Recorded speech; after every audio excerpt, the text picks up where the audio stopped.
Welcome to Moto Vecchio. My name's Clint Button. I got something the other day to hang in the shop, old souvenir stuff.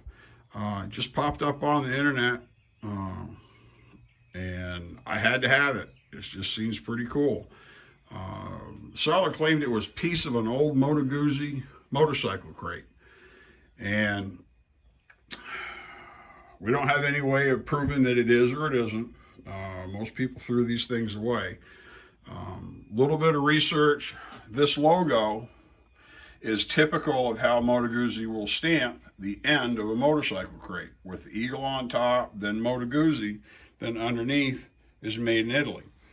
And this actual piece has got nails all up the side to where it was sawed off like it was the end of some kind of crate. And it also has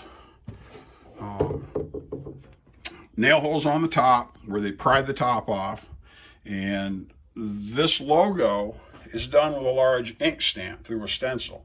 Now, if you're doing production work where you're stamping something, where you're marking something with the stencil, if you use paint, it tends to make a mess. So doing an ink stamp, you don't have drips and overruns and everything. So that is indicative somebody at least tried pretty hard to make an accurate stamp. And I found later crates, pictures that show this same protocol, the eagle, made Moto Guzzi, and then made in Italy. And this logo was apparently the regular logo that was used up through about 1956, and some internet stuff says they changed it in 57 and then changed again, over the years since then.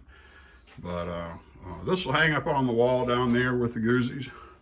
Just a shop art, memorabilia, a little bit of history maybe, and got a piece of an old Ducati crate, not quite this old, but it'll hang up by the Ducati crate and some other stuff.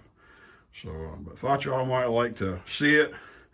And if anybody knows more about these things, if it was your cousin that faked them, you can post it in the comments. But that's about it. My name's Clint Button, here at Moto Vecchio, with the end of a Moto Guzzi motorcycle crate from back in the 50s, we think. Thanks for stopping by.